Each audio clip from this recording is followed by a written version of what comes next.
Telugu audio Bible లేవియాకాండము 8వ అధ్యాయము. మరియు యెహోవా, నీవు అహరోనును అతని కుమారులను వారి వస్త్రములను అభిషేక తైలమును పాప పరిహారార్థ బలి రూపమైన కోడెను 2 పొట్టేళ్లను గంపెడు పొంగని భక్ష్యములను తీసుకొని ప్రత్యక్షపు గుడారం యొక్క ద్వారమునొద్దకు సర్వ సమాజమును సమకూర్చుమనగా యెహోవా మోషేకు ఆజ్ఞాపించినట్లు అతడు చేసెను. సమాజము ప్రత్యక్షపు గుడారం యొక్క ద్వారమునొద్దకు కూడిరాగా మోషే సమాజముతో, చేయవలనని యెహోవా ఆజ్ఞాపించిన కార్యము ఇదే అనెను. అప్పుడు మోషే అహరోనును అతని కుమారులను దగ్గరకు తీసుకొని వచ్చి నీళ్లతో వారికి స్నానము చేయించెను. తరువాత అతడు అతనికి చొక్కాయిను తొడిగి అతనికి దట్టీని కట్టి నిలువుటంగీని ఎఫోదును వేసి ఎఫోదు యొక్క విచిత్రమైన నడికట్టును అతనికి కట్టి దాని వలన అతనికి ఎఫోదును బిగించి అతనికి పతకము వేసి ఆ పతకంలో ఊరీము తుమ్మీమను వాటిని ఉంచి అతని తల మీద పాగాను పెట్టి ఆ పాగా మీదను అతని నొసట పరిశుద్ధ కిరీటంగా బంగారు రేకును కట్టెను. ఇట్లు యెహోవా మోషేకు ఆజ్ఞాపించెను. మరియు మోషే అభిషేక తైలమును తీసుకొని మందిరమును దానిలోనున్న సమస్తమును అభిషేకించి వాటిని ప్రతిష్ఠించెను.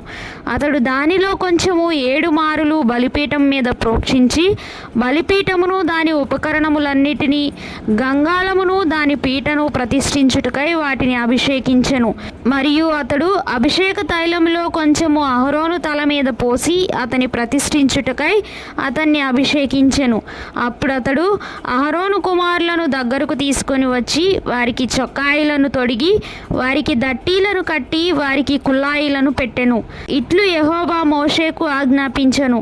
అప్పుడు అతడు పాప పరిహారార్థ బలిగా ఒక కోడెను తీసుకొని వచ్చెను. అహరోనును అతని కుమారులను పాప పరిహారార్థ బలి రూపమైన ఆ కోడె తల మీద తమ చేతులుంచిరి. దాని వధించిన తరువాత మోషే దాని రక్తమును తీసి బలిపీఠపు కొమ్ముల చుట్టూ వ్రేలితో దాని చమిరి బలిపీఠము విషయమై పాప పరిహారము చేసి దాని నిమిత్తము ప్రాయశ్చిత్తము చేయుటకై బలిపీఠము అడుగున రక్తమును పోసి దాని ప్రతిష్ఠించెను. మోషే ఆంత్రముల మీద క్రొవ్వంతటిని కాలేజం మీద వపను 2 మూత్రగ్రంథులను వాటి క్రొవ్వును తీసి బలిపీఠం మీద దహించెను.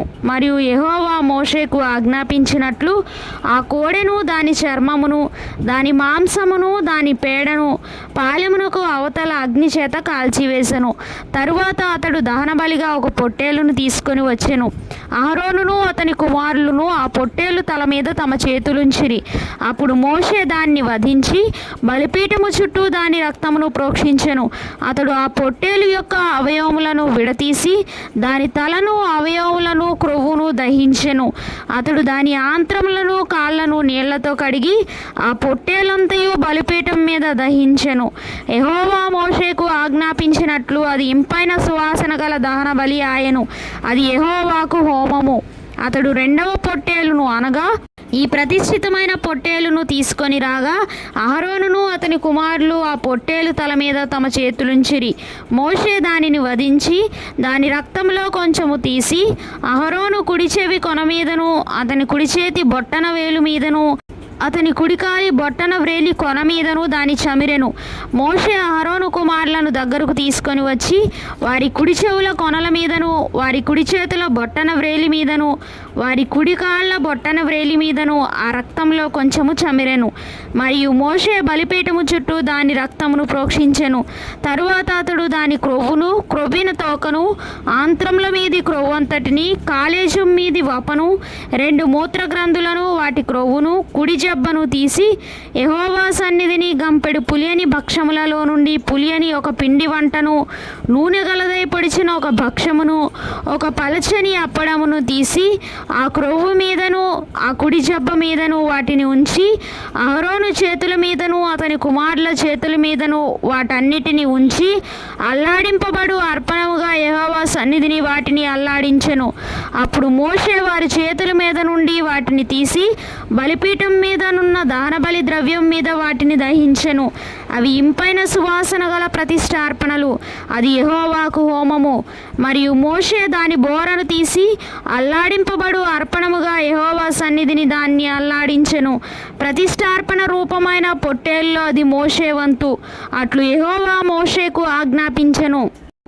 మరియు మోషే అభిషేక తైలంలో కొంతయు బలిపీఠం మీద రక్తంలో కొంతయు తీసి అహరోను మీదను అతని వస్త్రముల మీదను అతని కుమారుల మీదను అతని కుమారుల వస్త్రముల మీదను దాన్ని ప్రోక్షించి అహరోనును అతని వస్త్రములను అతని కుమారులను అతని కుమారుల వస్త్రములను ప్రతిష్ఠించెను. అప్పుడు మోషే అహరోనుతోనూ అతని కుమారులతోనూ ఇట్లనెను, ప్రత్యక్షపు గుడారం యొక్క ద్వారమునొద్ద ఆ మాంసము వండి అహరోనును అతని కుమారులను తినవలెనని నేను ఆజ్ఞాపించినట్లు అక్కడనే దాన్ని ప్రతిష్ఠిత ద్రవ్యములు గల గంపలోని భక్ష్యములను తినవలెను.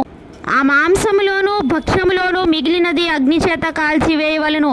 మీ ప్రతిష్ఠ దినములు తీరు వరకు 7 దినములు ప్రత్యక్షపు గుడారం యొక్క ద్వారమునొద్ద నుండి బయలు వెళ్ళకూడదు. 7 దినములు మోషే మీ విషయంలో ఆ ప్రతిష్టను చేయుచుండును. మీ నిమిత్తము ప్రాయశ్చితము చేయుటకై అతడు నేడు చేసినట్లు చేయవలనని యెహోవా ఆజ్ఞాపించెను. మీరు చావకుండునట్లు మీరు ప్రత్యక్షపు గుడారం యొక్క ద్వారమునొద్ద 7 దినముల వరకు రేయింబగళ్ళుండి యెహోవా విధించిన విధిని ఆచరింపవలెను. నాకు అట్టి ఆజ్ఞ కలిగెను. యెహోవా మోషే ద్వారా ఆజ్ఞాపించినవన్నీ అహరోనును అతని కుమారులను చేసిరి.